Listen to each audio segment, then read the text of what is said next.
All right, terrific. We're all pros here. Um, so all of which is to say that on a campus, free speech has a specific purpose, which is to say inquiry. We're not here to vent. We're not here to get the others to have the opinion we already have. We're here to learn and understand things we don't yet understand. That requires having the courage to admit to ourselves that we don't understand even the hot topic issues that we think we understand quite as well as we tell ourselves.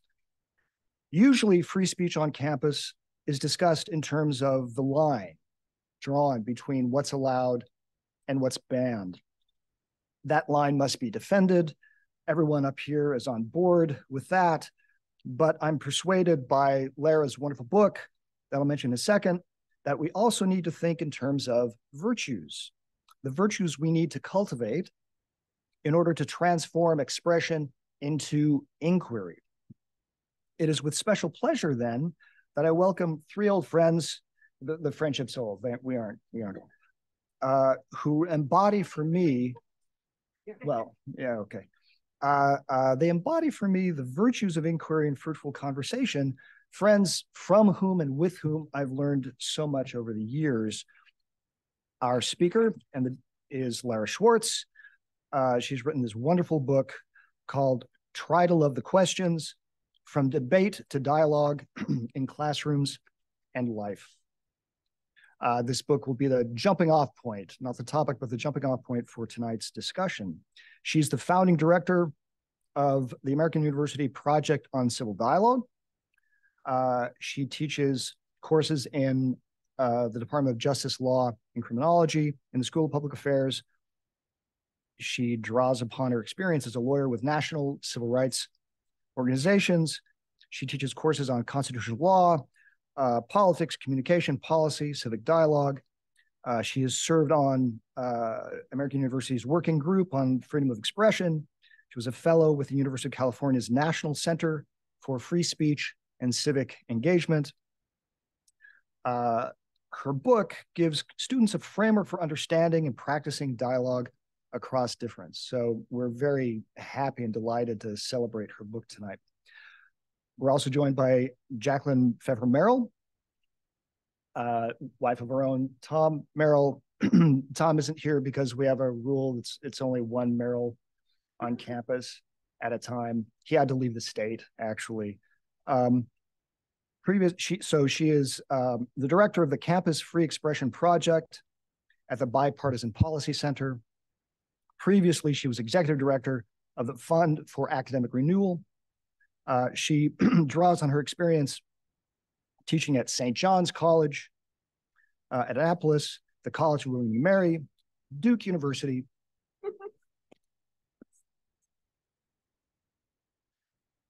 They couldn't hear me before?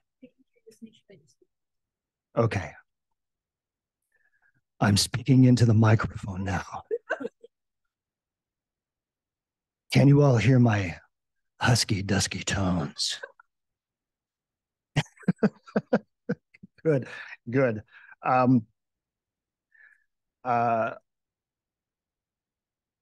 completely lost.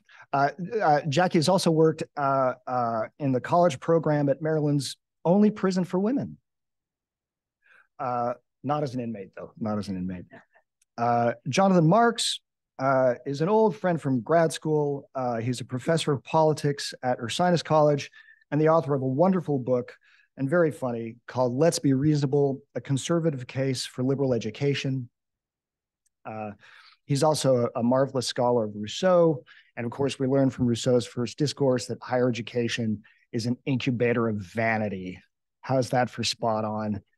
It reminds me of some of the teachers we shared and some of the students we knew. So let's start things off with Lara Schwartz. Thank you.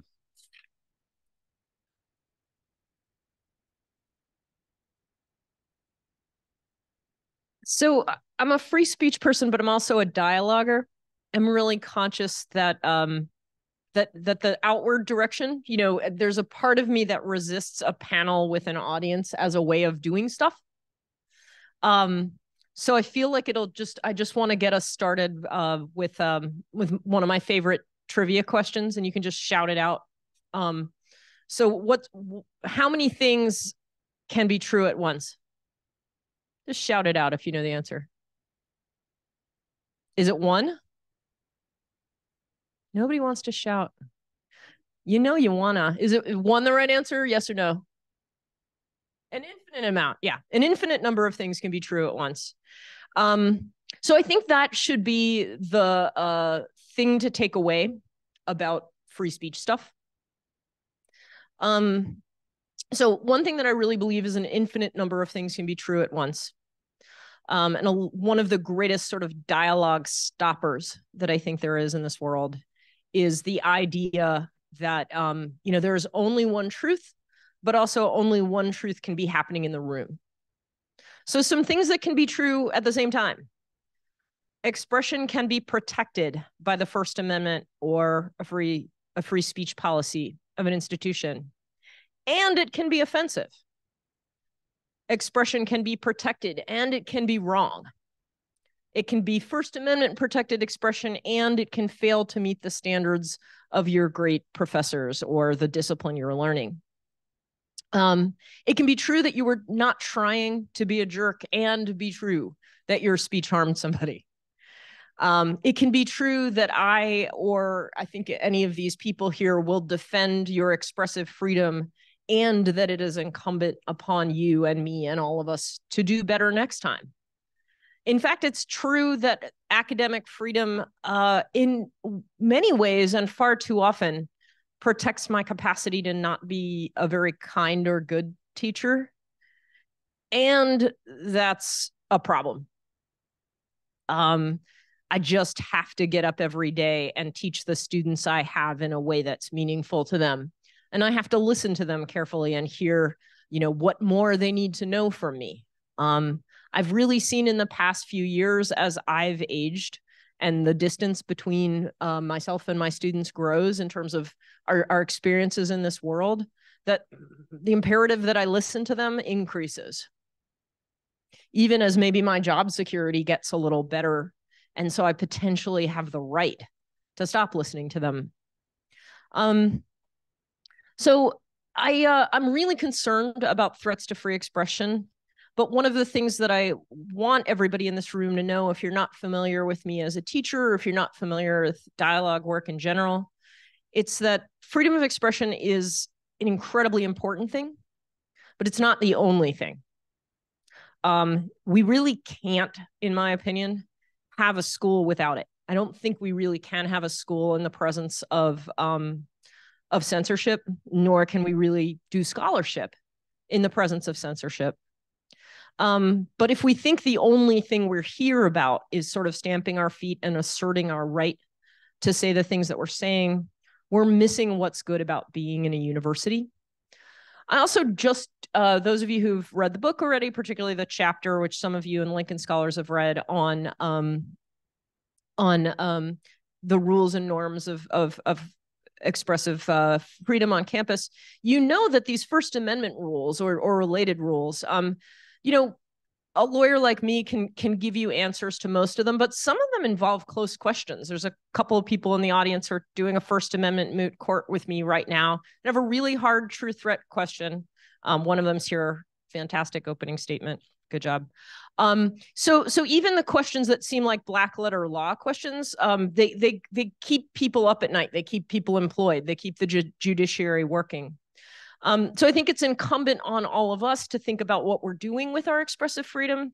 And the idea that I had behind writing a book on this is that doing this is a college level skill, like keeping a budget or remembering to do your stuff on time or reading academic articles that are different than the things you've been assigned to read before.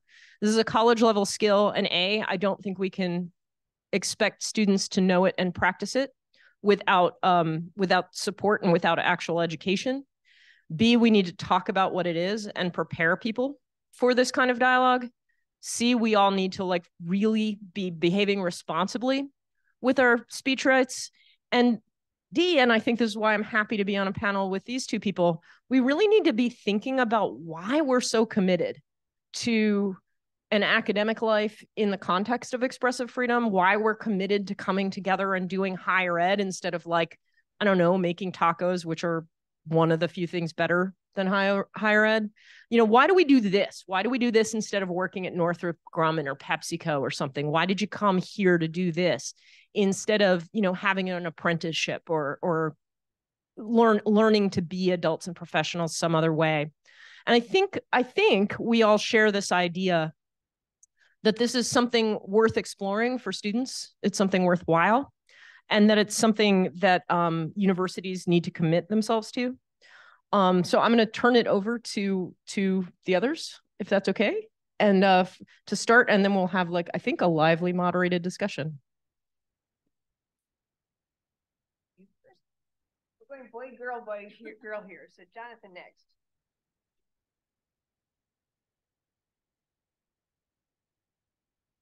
Yeah, I think this is working, is it? Not really. You want this one? All right, that one works. So if you credit certain critics of college, we're gathered here today in academic freedom hell. And depending on what I say, I can expect to be tackled to the ground by young, energetic, shabbily dressed, left-wing protesters who hate America, although I've been told this cannot happen inside. Or I might get tackled by older, but still physically imposing men who represent the corporate America, pro-Israel, red state, cis heteronormative alliance, and they won't stand for real talk about social justice. And as they drag me out, I'll cry, read Lara Schwartz's book. Tomorrow I'll be fired either by bureaucrats too cowardly to stand up to the left or by bureaucrats too cowardly to stand up for the right. So thanks to the Political Theory Institute for including me in this panel. And I really am grateful for the opportunity to discuss this excellent book in which Professor Schwartz says, the picture of college discourse I find in the opinion pages looks nothing like any classroom I know. Agreed. Don't get me wrong, all is not well, maybe even very not well. But at colleges and universities across the land, as Professor Schwartz says, vibrant, challenging conversations about things that matter, those are happening. And I think Professor Schwartz's book is somehow about why and how students and teachers might devote themselves to such conversations. And I think that it's about a kind of community in which one has such conversations, a community in which participants aware of their relative ignorance, but hopeful of their capacity to learn, try to understand things better. It's steady work trying to make such a one from a many made up of different classes and races and sexes and religions and opinions. But that's what colleges are trying to do with, I think Professor Schwartz thinks, at least some underappreciated success. Thank you.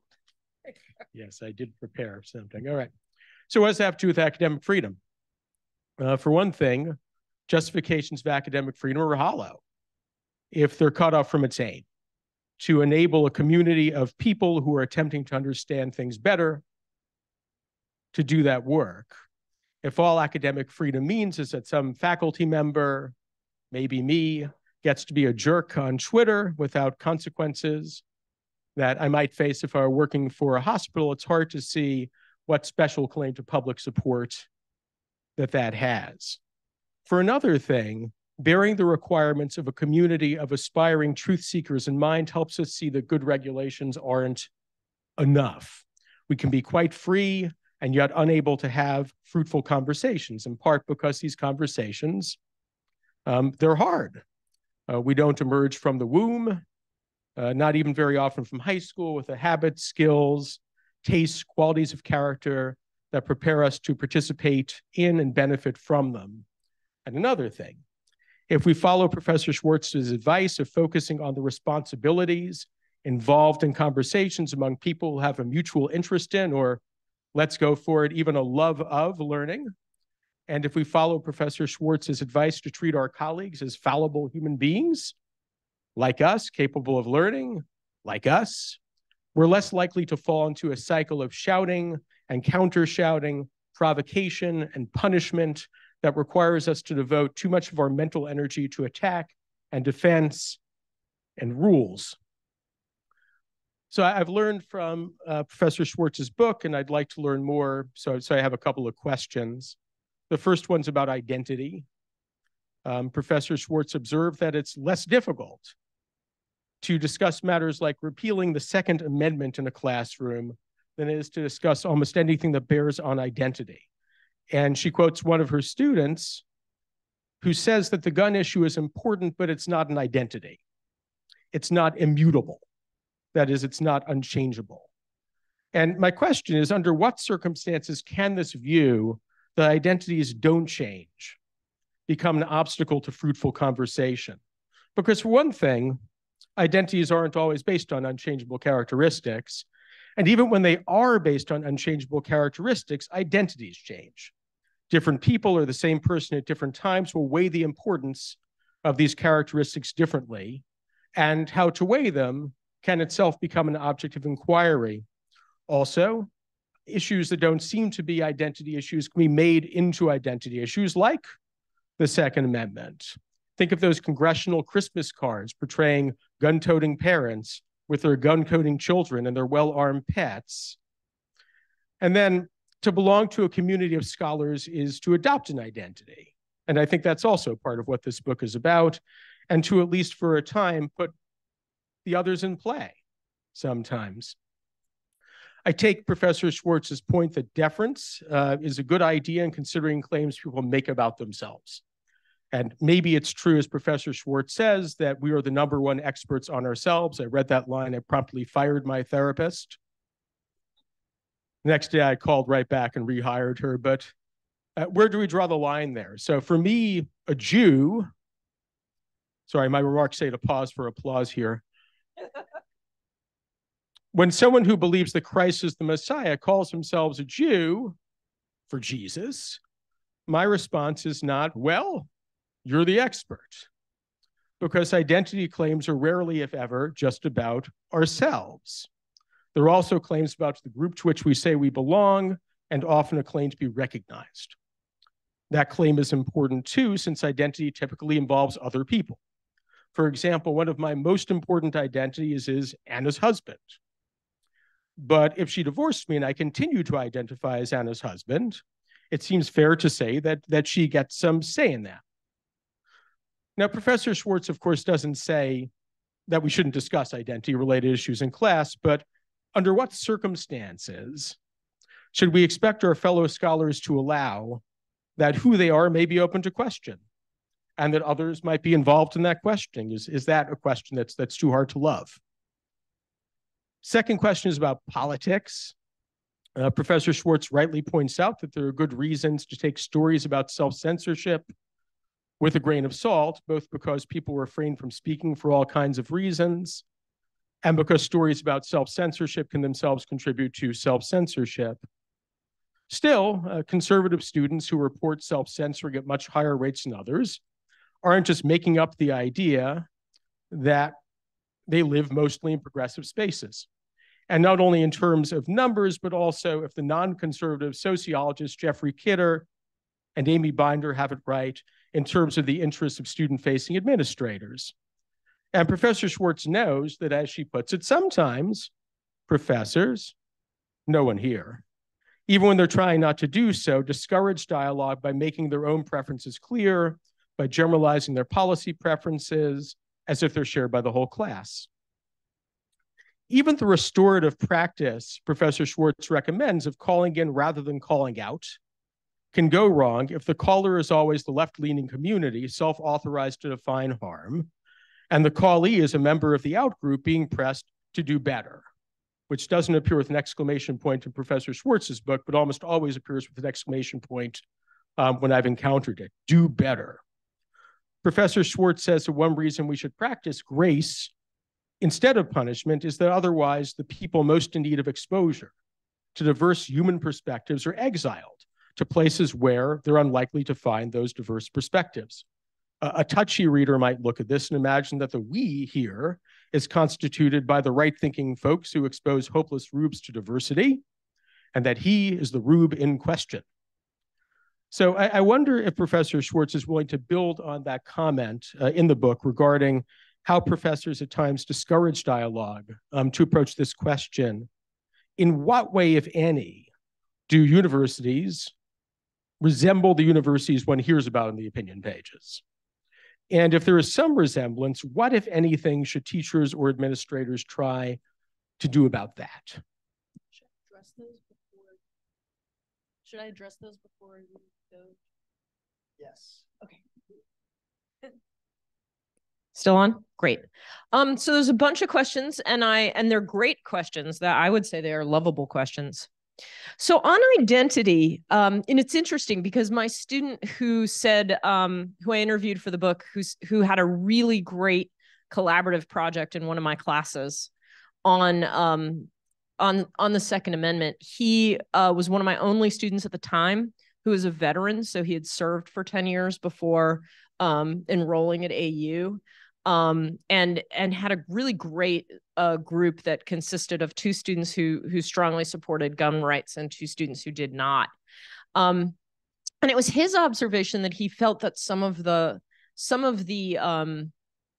value of their project compared to some other projects they might have done was that nobody felt really that their identity was on the line. But as my colleague here said, you know, a gun person can be an identity.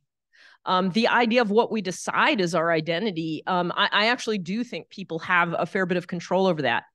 Now, I tend to believe the people, and I think one of the people writing on this thoughtfully is Donegal Young from University of Delaware, who talks about partisan identity formation. And I would posit that partisan identity formation, it exists. So I am not a person who doesn't understand that the world exists and that people are out there in the world. But I actually think to the extent that we have partisan identity formation, what I mean by this is you pick which team you're on, and then your answers to various questions reflect that team's answers. And actually, even if your team hasn't answered that yet, if they answer that question next week, you will join their answer to that question. And I think we saw that in action with masks, right? Something that seems like it shouldn't be a political issue. One of the Lincoln scholars right before this mentioned that you can take things that don't sound like a political issue and make them one. And that's right? When a partisan group decides people like me think this or prefer this, it's the exact opposite of inquiry. I don't purport to be able to stop that from happening in the real world. I actually think that college is a fantastic place for us to engage in the practice of inquiry rather than sort of assent to group ideas of what we prefer. And so I do want to say that, and I think it's important because when we measure how students feel about college and we do identify political identities, one of the things that concerns me is that my hope would be people adopt political identities or adopt political conclusions based on inquiry, but it's not how most of us do that. So I just want to name that. In terms of whether other people can be involved in deciding what our identity really is, yeah, I actually, funnily as well as a Jew, get that a fair bit because there's a lot, right, of, well, you're not Jewish if you're not saying a specific thing about Israel right now, or in favor of Israel right now, or you're not Jewish enough. I think one way you know you're a member of some identities is if people just constantly come down about it at you.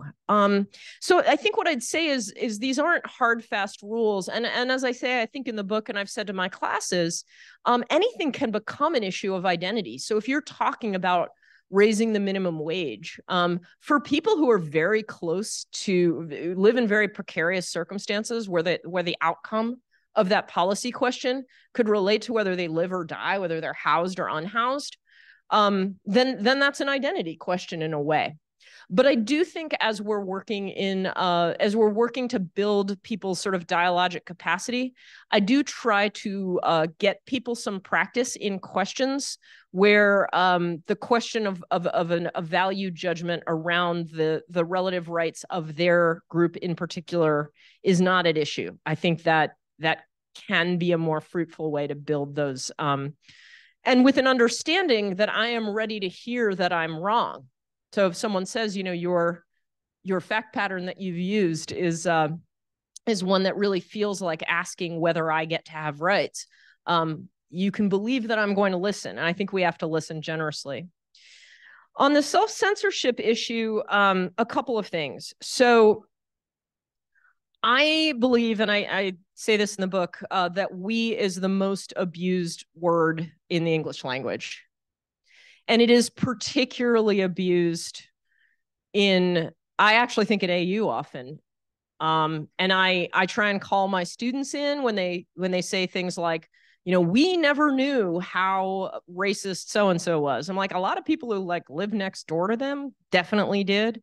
Or, you know, one of my favorites is like articles are like, "we never knew how the ultra wealthy lived until Instagram." It's like their domestic help knew. Like, who is this "we"? And I actually think if you use "we" at any time, you should hear the voice of myself or Professor Marks, whoever you prefer, whoever you think is better dressed. Who is this "we"? I think it's really, really important when you have the privilege of the power dynamic and the sort of stewardship of other people's time and education that comes with being a professor, that you get really right with yourself about whether you're giving the impression that there's a "we" that includes your ideas or your politics. I don't think it's possible to just completely shed our politics. People will read our social media. They'll read the things that we've written. But what I think is a good practice, maybe not the best practice, but a very good practice, is to tell our students, I'm not grading you on whether you agree with me. It will delight me, literally delight me, if you disagree with me. And I'm here to give you time and space to explore this question rigorously, not to judge the conclusion you come to. So I have language like that in all of my syllabi. I think other people should. And I think it comes down to hearing from the students. Do they agree that they are not being indoctrinated? But I told my students earlier this week, you know, I thought that that they might be interested in a meeting that was happening about governance at AU, including potential layoffs and an outside consultant governing what AU does with itself next. And I was really clear to my students that I was not telling them about this because I want them to adopt whatever position I have on how AU should govern itself. But I actually think that as a professor of government, teaching them about law and the political system, they have this great opportunity to see the political system of American university in action, and they should feel free to check that out. I also told them, which I think is true, that it's totally inappropriate to give special dispensations to attend a particular protest, and say, you know, this is the side of a protest you should be on. I think that actually exceeds the bounds of academic freedom. And I'm not really into reporting people, but it does exceed the bounds of academic freedom, and people should avoid it, largely because we need to be trusted, and not just by our own students, but I think academia needs to be trusted. The only other thing I'll say before I turn it over back to Jackie about this question of who gets to decide our identity.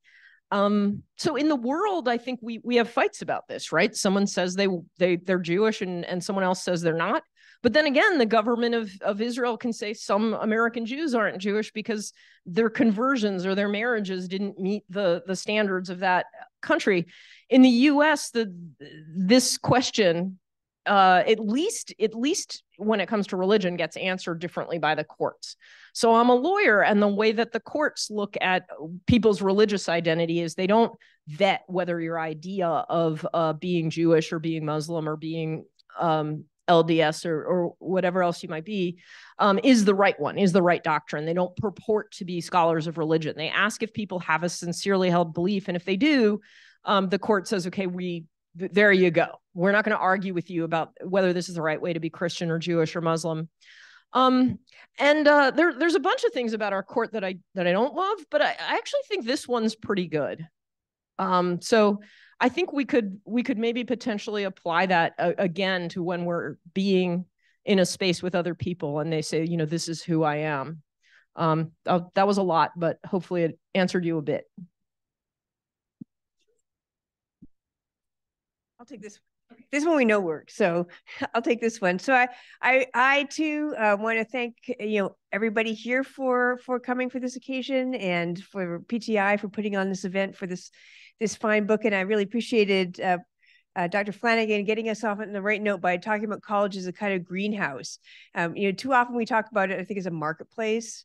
The marketplace of ideas, and in a marketplace, whatever I as consumer, my opinion is king. So if I think the mocha frappuccino with cream on top is actually a good drink, then the market will supply that. But in a college, where it's not just what your opinion, but it's being judged by some standard of evidence, and it's tending towards some end. So in the greenhouse, the plants are achieving their telos. And I think that's what we want to do here on a college campus, is achieve our telos rather than have the equivalent of the mocha frappuccino with whipped cream on top, which I decide is the right thing.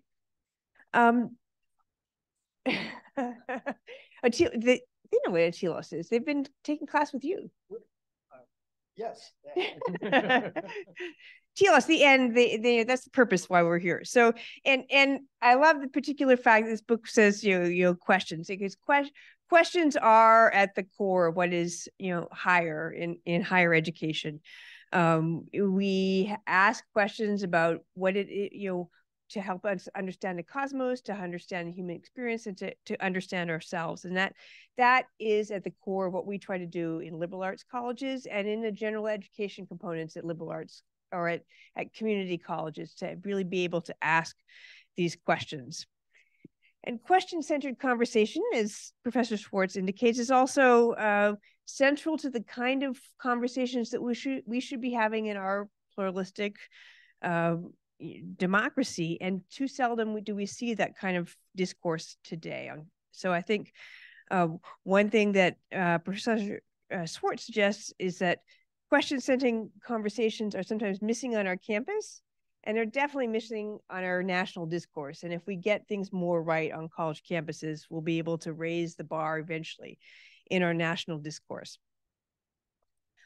One thing that I would have edited about this book, and Professor Schwartz says it's, I know authors don't get to choose the titles of their book. Oh, you did? Well, you said that this, try to love the question comes from a student comment, that a student made you feel like that you needed to try to love the question. Oh, sorry. I got it wrong. Okay. But I think if I were going to be editing this, I would have made it even stronger. I would say, she said, I didn't make it love the questions because loving the questions is hard. But I think it's a fail in higher education if we don't learn to love the questions. And in some ways, I think, what we do at college should be even, more at this moment where we see question-centered discourse so challenged.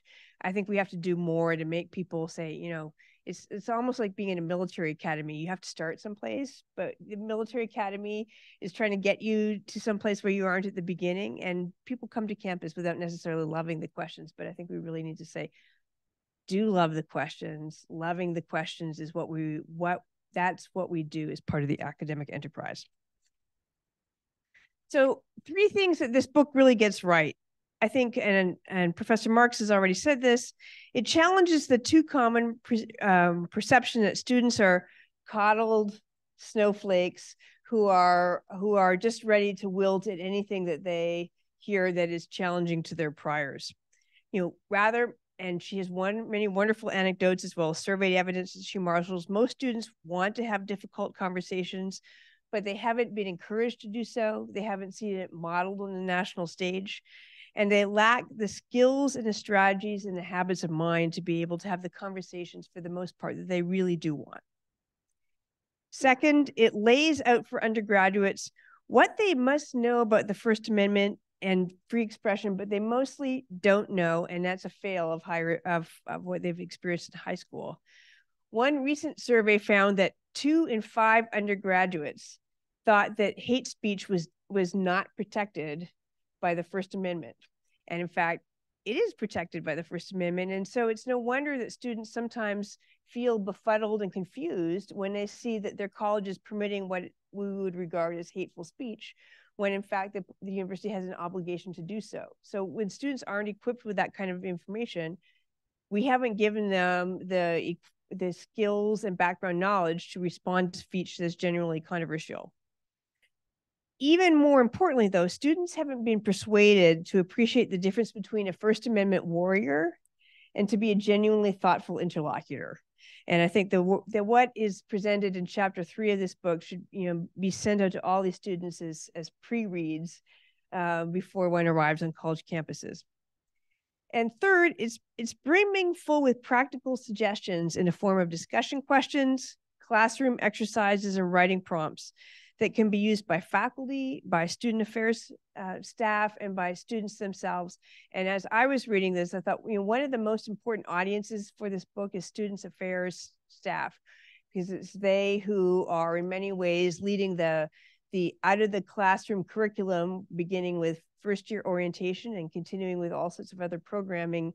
And they are insufficiently equipped with the resources that they need to be helping students to have these kinds of conversations. So I thought this is an audience. This is an audience that's going to be really well served, and I hope that Princeton Press is vigorously promoting this book at NASPA and the student affairs audiences.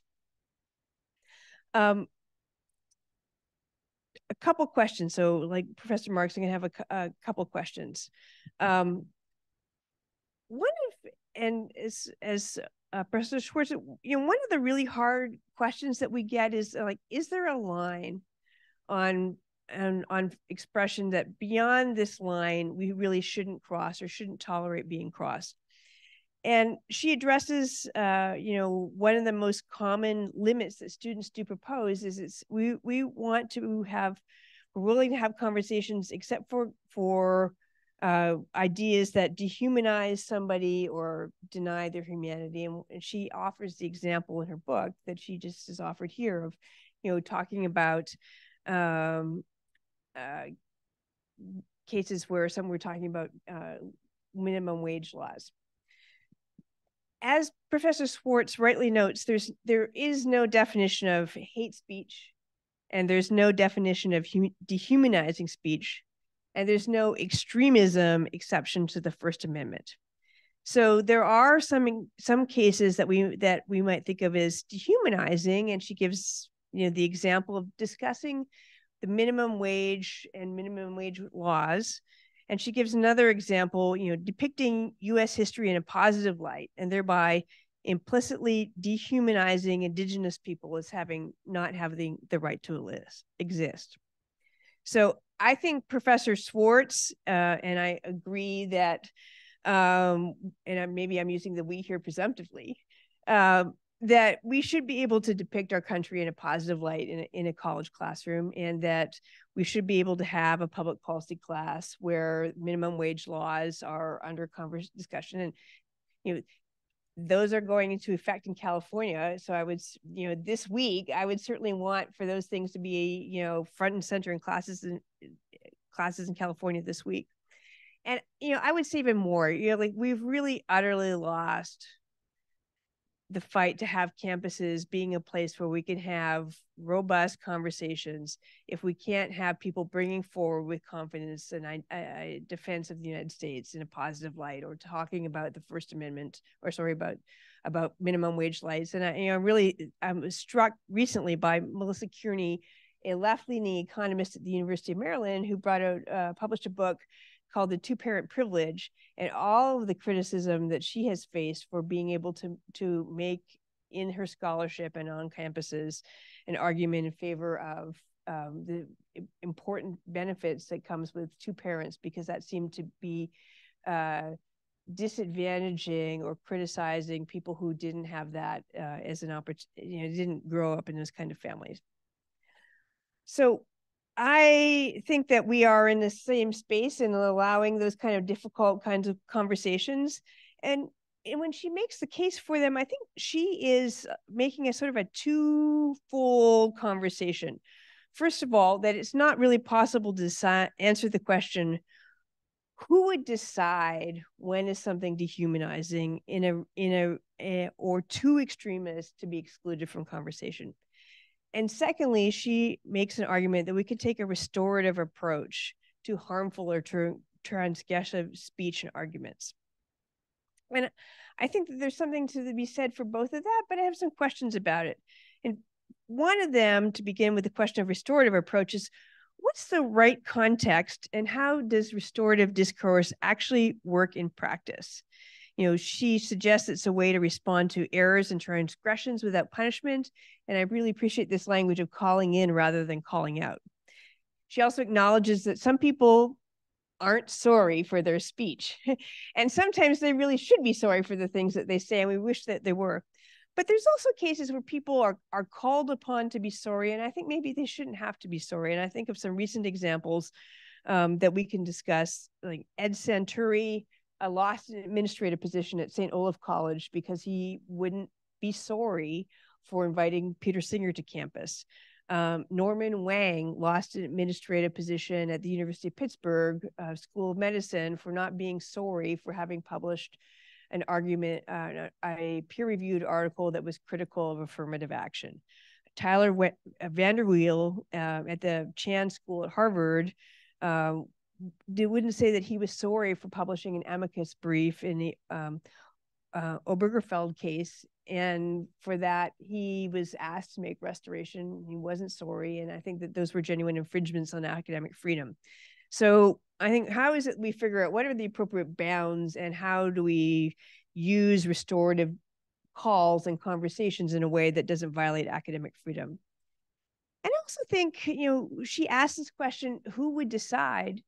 And I think we can say, well, we who are the participants in the academic enterprise, we have some standing to decide. And I think that we can do that when we think about, you know, what is the real purpose for which we are here? And you know, Professor Schwartz is a lawyer, so I'm going to invoke Justice Robert Jackson and paraphrase him and say, you know, academic freedom is not a suicide pact. We do not have to tolerate, or we may have to tolerate, but we do not have to endorse speech that really undermines the academic enterprise. They're not public squares. They are purposeful communities with a telos, grounded in the foundational assumption that everyone admitted to this academic community has equal standing. Now, they might not get equal grades. Some are going to get A's and some are C's. Some faculty members are going to get tenured and some aren't. But they have equal standing to participate to the best of their abilities in the communal enterprises of scholarship and teaching and learning. That is to be in the communal enterprise of loving the questions. And I think we can try to figure out, you know, what is the speech and expression that really violates that fundamental assumption? And we might think of, you know, obvious cases like Richard Spencer. We might think of some harder cases, but I think well, maybe we'll have a conversation about that. But I think that we can go a little bit further. So I would love to have a kind of further conversation about as the people who through our practices uphold that enterprise, we can say a little bit more. Thank you. So much stuff. Awesome. Fun. So I think one answer that we have, one reason it's a little easier to write about great dialogue on campuses than like just in America, like just in the world, is we have standards. You know, we have standards and neutral academic standards. So I don't think if you've written something peer reviewed and it's good anthropology or it's good sociology, it's good biochemistry, I don't think you should, you know, have to give people an apology. And when I think there are restorative practices that I'm not necessarily comfortable with, where, you know, someone has said, a person feels harmed by you, and so you are bound to go restore. And I don't think that's always true. I think that violates people's freedom. I think I think it gives administrators too much power. And if you take one thing away from today, besides you can purchase this book for $4, which is a really important point that isn't made often enough. And his books too, right? US dollars, good, fine. Okay, yeah, and they're great, right? Is that administrators have too much power, and having people tell people to be sorry is not making life better. But I do think restorative is a great alternative to punitive. So if your choices are to like punish somebody or say like, would you like some information regarding the wrongness of what you just said, or like the fact that the thing that you just said really landed poorly with someone? Like, I'm going to pick restorative. And I think that really works in classrooms, particularly because, and I love undergraduates and people generally, although your mileage may vary, but undergraduates are likely to be wrong because like they're young people learning a thing at the beginning of the higher ed journey, right? So they have to have some room to be wrong and then be right later, or this isn't education. It's just some weird Hunger Games thing where you're like eliminated. So I think because we're in an academic space where we have these standards that are disciplined. So I'm a lawyer, right? There are historians, there are people who, political theorists even, there's probably standards there. We can judge our work relative to what our peers, the people who hired us, came up with. One thing that's weird about being a lawyer in a world in the political system, right, is that the law has something called Rule 11. And Rule 11 is this thing that says you can't make stuff up and you can't like abuse the legal system by lying, right? So there are a bunch of Rule 11 motions in connection with the 2020 election denial, right? And Rule 11 says, you can't keep being a lawyer anymore if you do this. There's no Rule 11 for politics. And the wild thing is, if there was, it would violate our favorite clause of our favorite amendment, the speech clause of the First Amendment, right? This is America, and in America, lying is a constitutional right. And that's fun when you're a parent and you're saying important parenting things like the park is actually closed now, honey. But it's not great when you have the obligation in a democracy to like do the right thing and not prevent the peaceful transfer of power. But we have this power, I think, on campuses, at least in our classes, to say, okay, well, stuff in the textbook, stuff that Plato wrote or Mill wrote or Justice Jackson wrote, like contradicts you. And so you are a little bit of accountable to engage with that idea in ways that are just not the case in the political system where you can make stuff up. So I think that can articulate some of the bounds of what's okay on campus. You can't be bad at stuff. And academic freedom, which I value, does not consist of the ability to be bad at your job with impunity, right? And that's important. The students in my First Amendment court class know that the limit on, so-called hate speech, or that the line between speech that's protected and speech that's not, it's not a dial, right? It's not that you go from like okay to Nazi up. You're welcome, Senyata. I'm always like this in answer to your next question. It's different, right? There are rules. There's this presumption that speech is protected, and there are kinds of speech that become conduct or kinds of speech that aren't. So I can't pass off your superior book as my own, or like the works of Beyonce as my own. That violates intellectual property rules. We've got some students I'm working with doing a true threat case right now. We can't threaten people. This question of crossing a line into extremism. So I would say, with regard to whether an institution can host a speaker, I'd say, the First Amendment says if you're Berkeley or University of Michigan or University of Virginia, that line doesn't exist and you have to host Richard Spencer.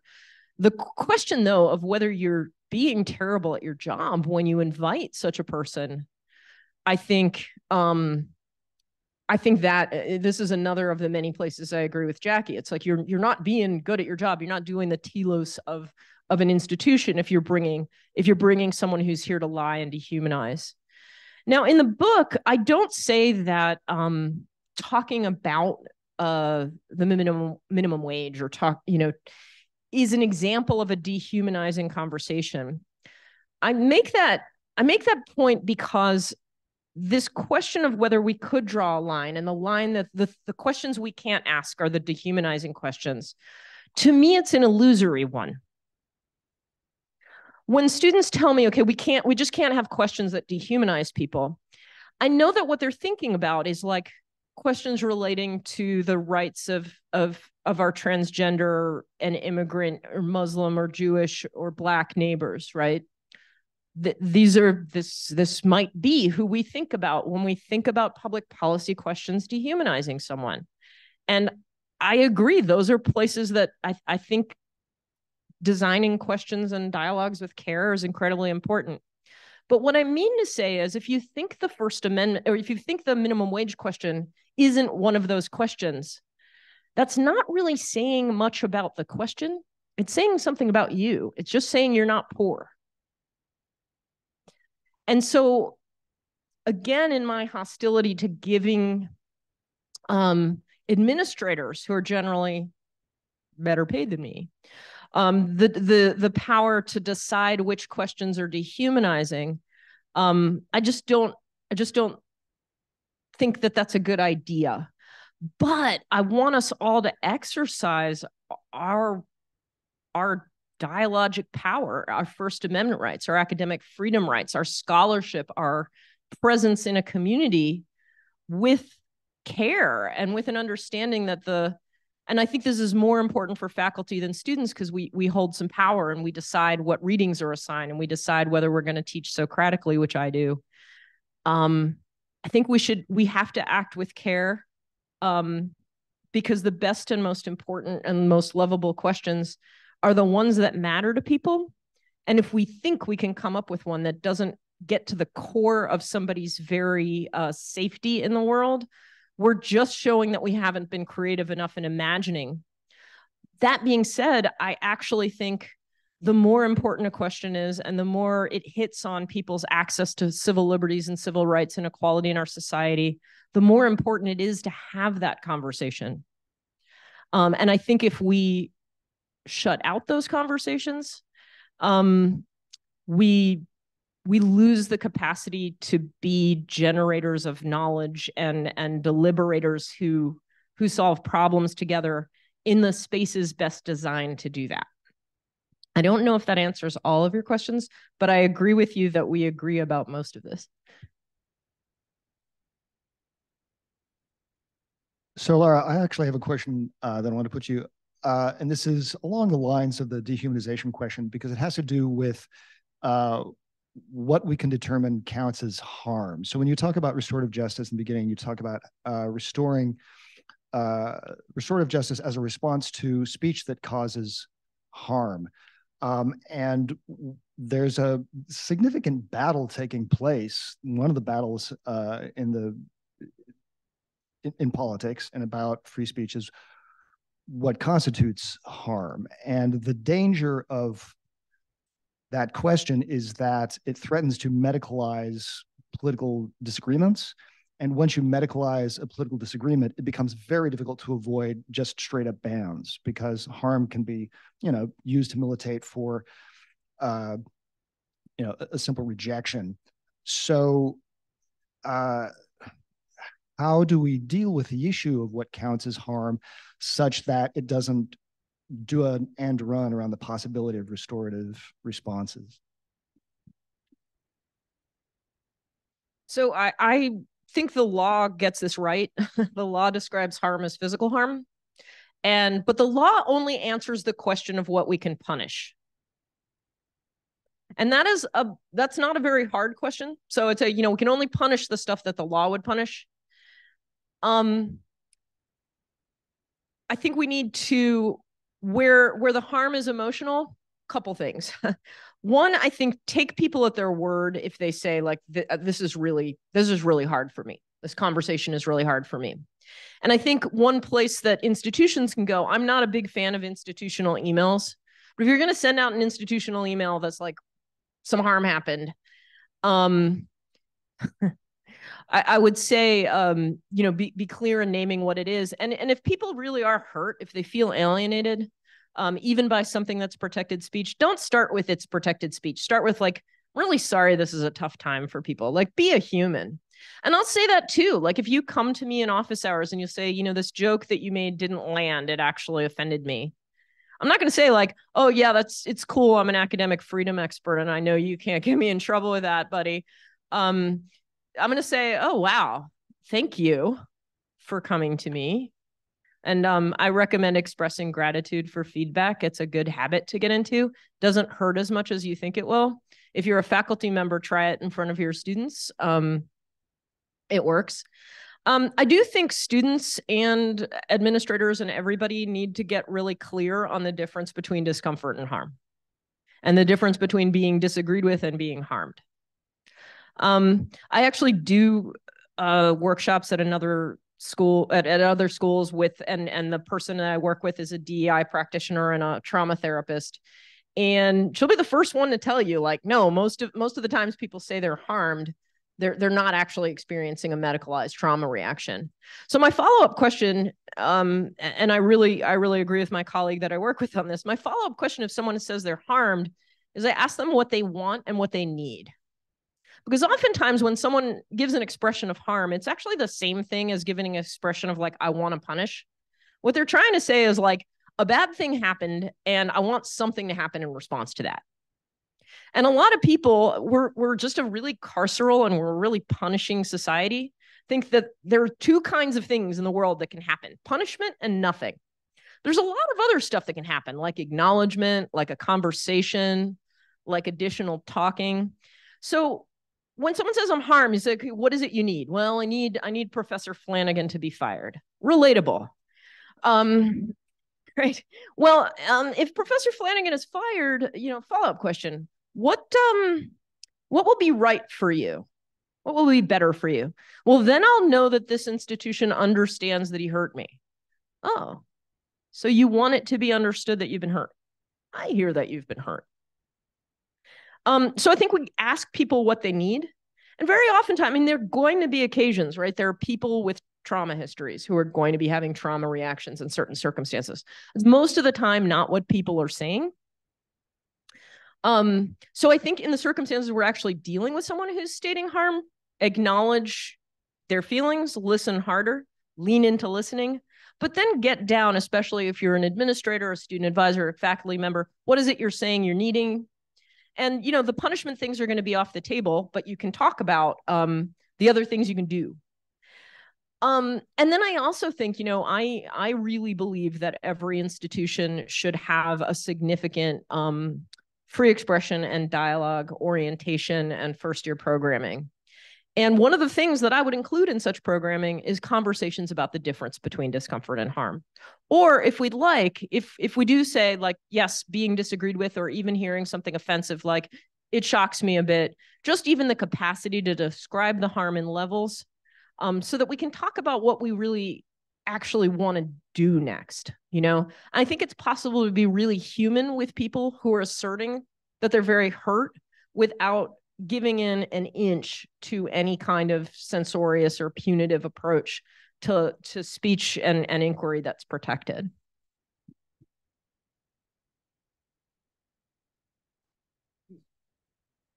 Okay. But one of the things you talk about in your book is, Jackie mentioned it, right? Real apologies. And one thing that struck me when you were answering the question about Borden's misbehavior, or giving the example of Borden's misbehavior, is the student wanted acknowledgement that they'd be harmed, and you sort of rephrased it a little bit. You said, oh, so what you want is for it to be acknowledged that you felt harmed by what Borden did, what Professor Flanagan did. But in your book, you talk about apology. Exactly that way, but something like that. And in the book, you talked about sort of the difference between saying I'm sorry if I hurt you, right, which is a bad apology, right? You argue, and actually acknowledging that a hurt has been done. So and so has actually done it to you, and might be culpable in some manner or another. So, I mean, it seems to me that usually the claim that I've been harmed comes along with the idea that maybe not somebody should be fired, but they should be held culpable in some way. And as soon as you decide to acknowledge that someone should be held culpable in some way, then the claim is no longer about whether somebody feels harmed, it's about whether somebody did something. And that seems to change the character of the thing. Yeah, I don't agree with that. I think a lot of things can be true at once. And so there's this, I think it's attributed to Justice Holmes, like even a dog knows the difference between being stumbled upon and being kicked.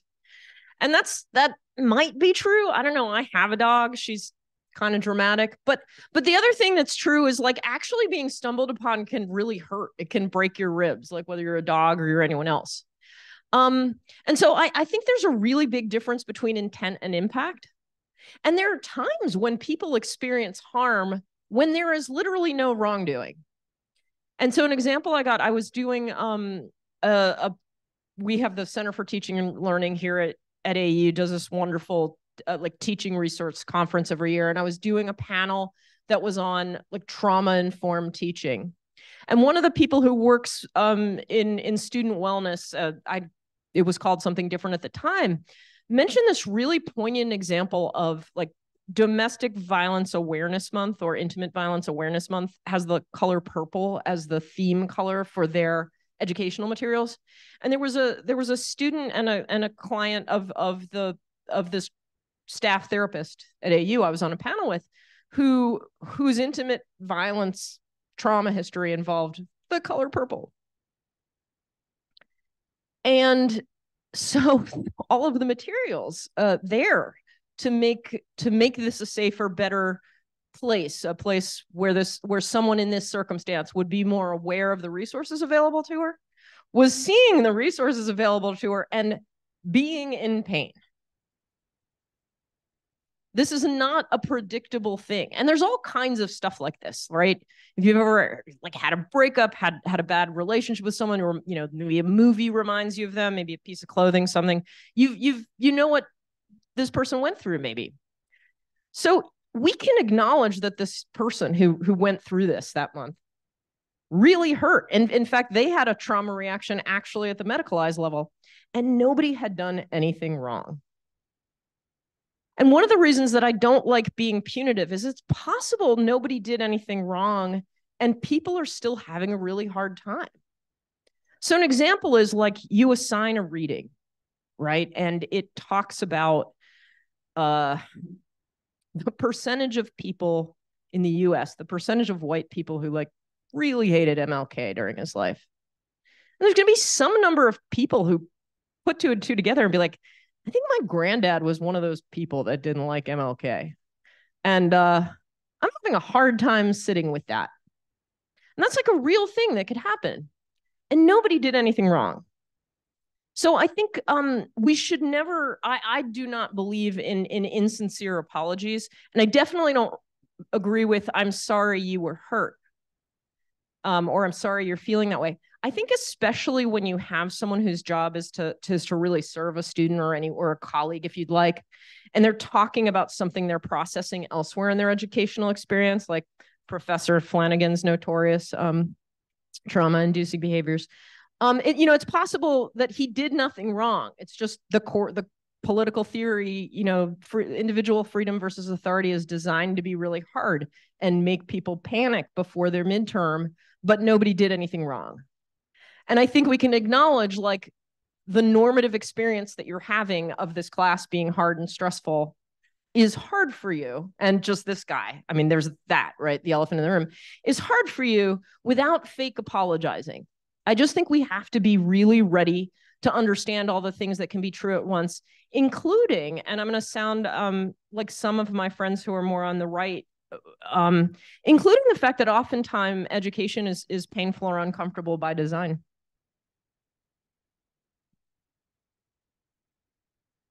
I'm not going to apologize for my bad intentions. So we have a little bit of time left. Let's throw it open to the audience.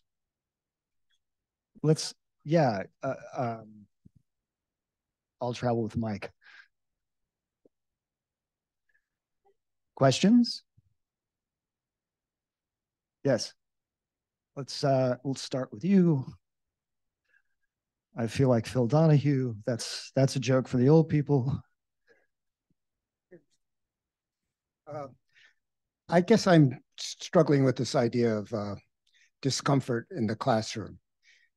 If a teacher is talking about a difficult issue in which the campus is divided, say Gaza, and talks about the Nakba, and someone's uncomfortable about that, I don't think the teacher even has to be particularly sympathetic.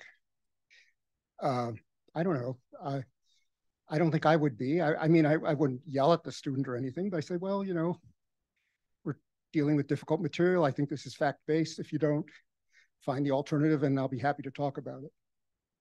But I wouldn't say anything more than that.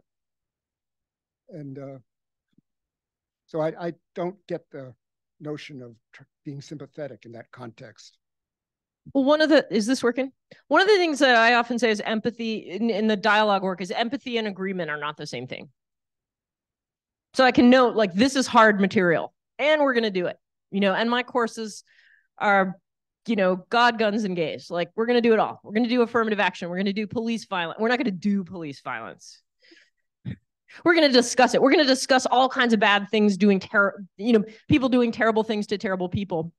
And so, yeah, I think your example is exactly right. And it's so on point for now, right?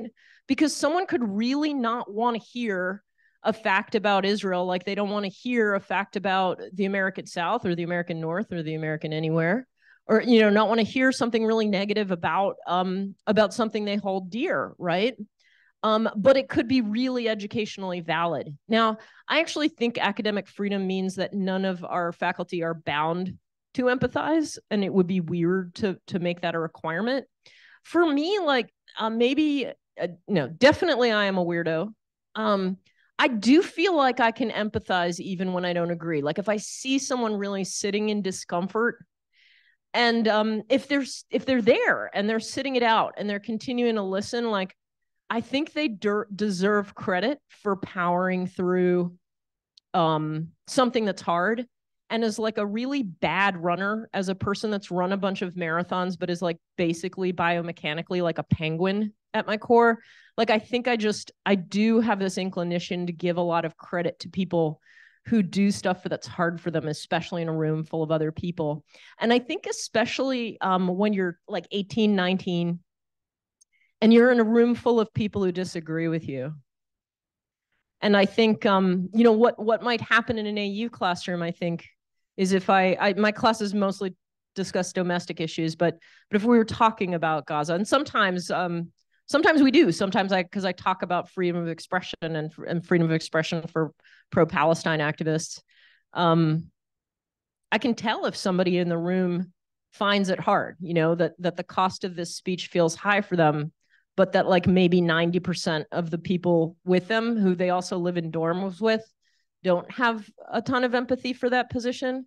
And so I think for me, that if they can visibly see that I have empathy for what they're going through, especially as a very young person, to me, that's kind of how I do it, but I don't see that as a requirement. I do think for our students, like, I would recommend trying empathy with people you disagree with. You don't have to agree with their position. And I hear a lot about respect for all positions. I don't have respect for all positions. Some positions are stupid. I have respect for all people, though. And one of the things that I hope we can do in a college is be together with and be kind of in the struggle with people that we don't agree with.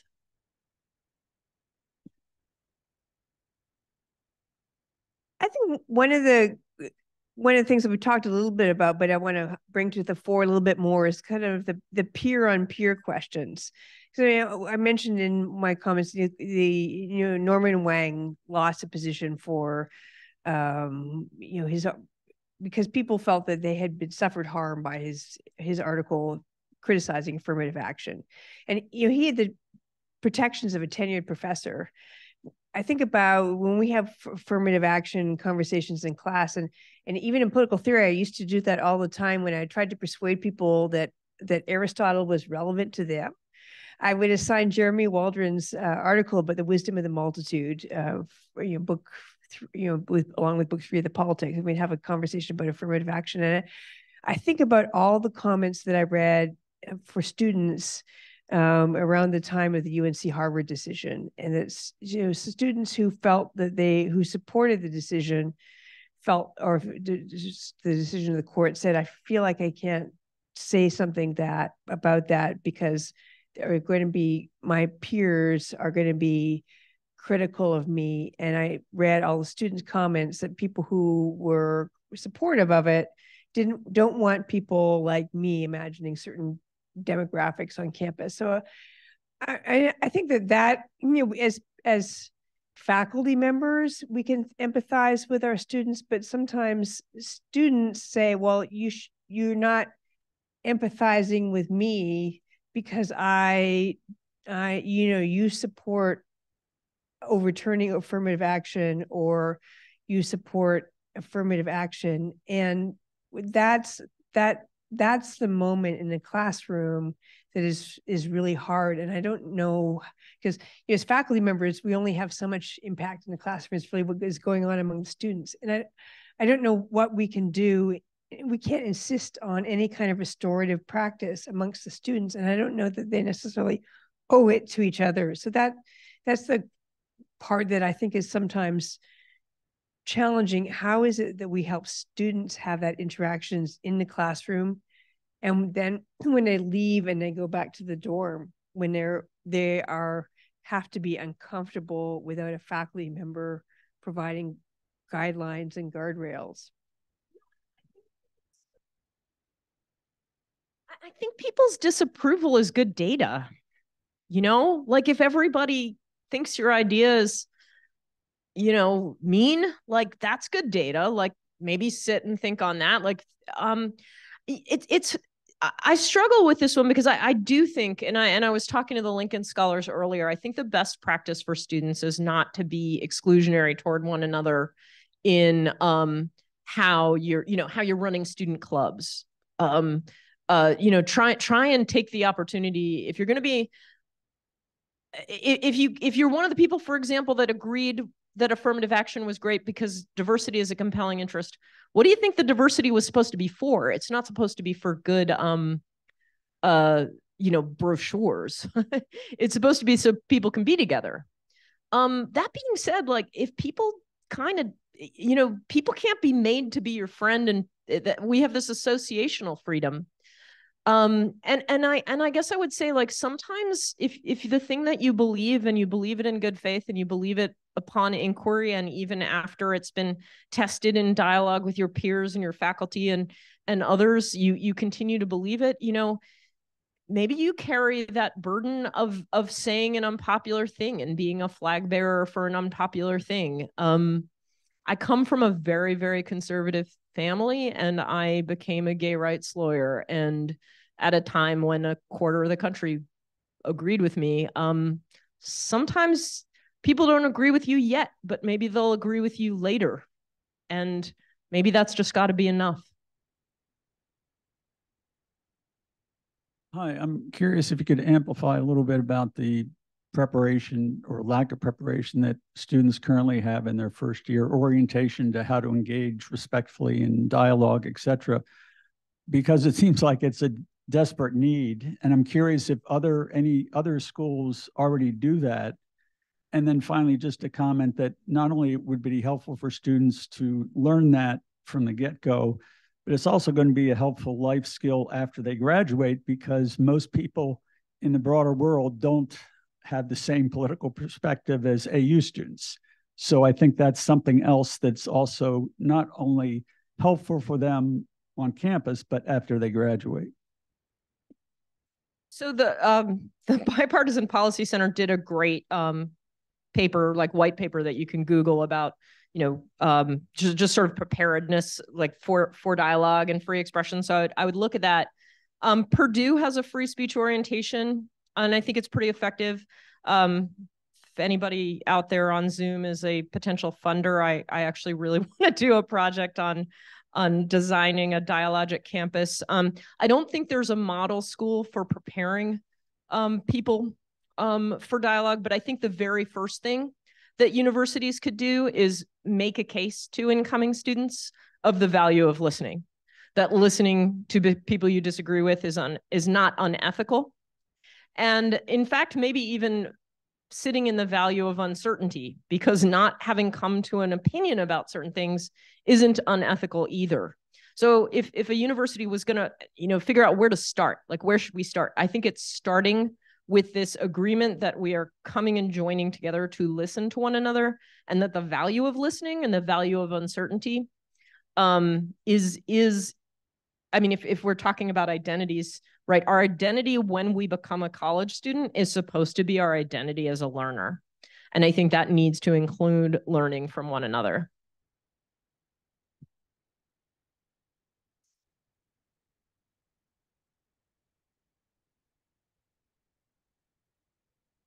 Yay. Can you all hear me?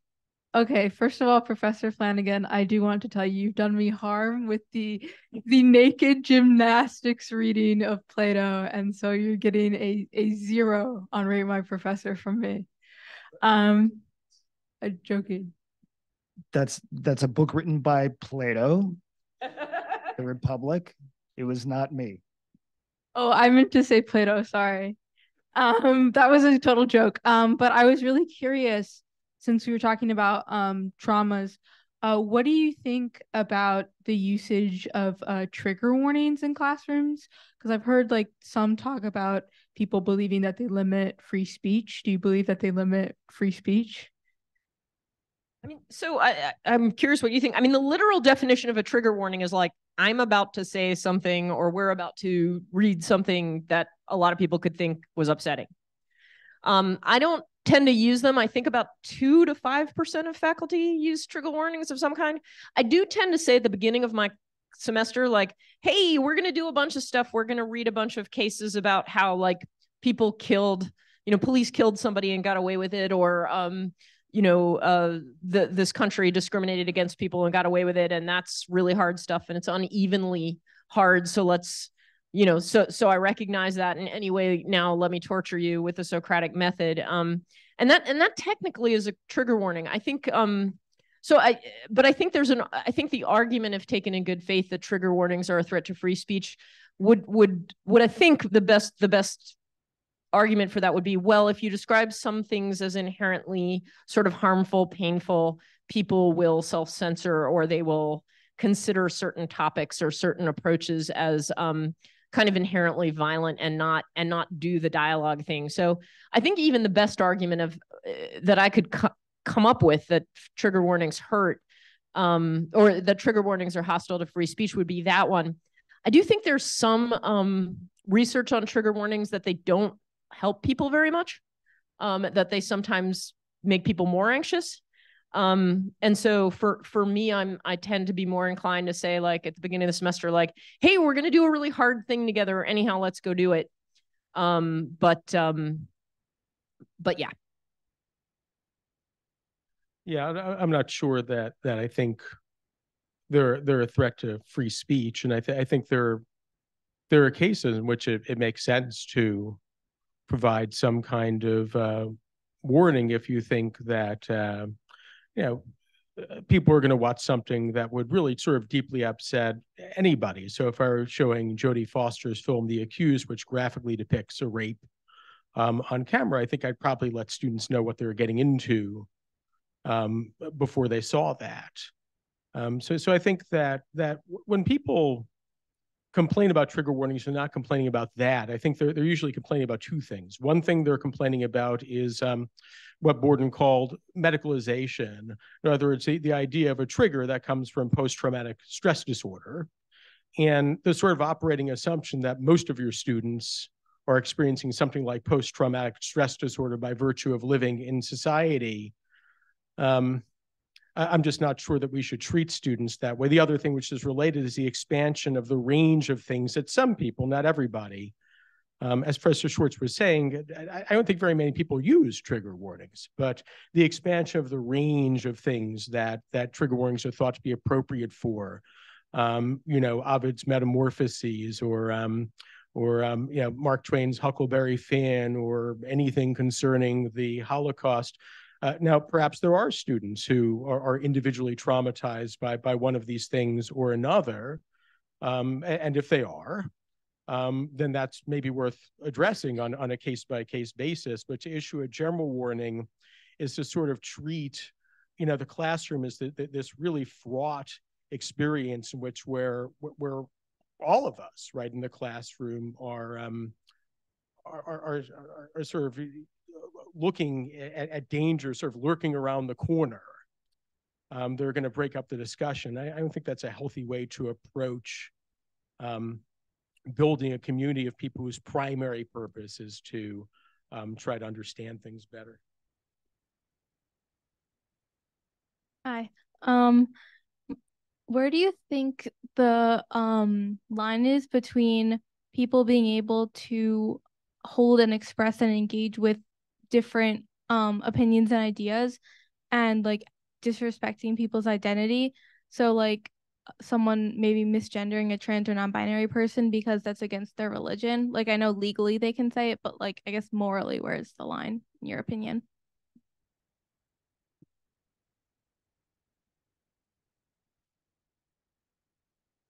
I mean, I don't, as a lawyer, I can't purport to be an arbiter of what's moral.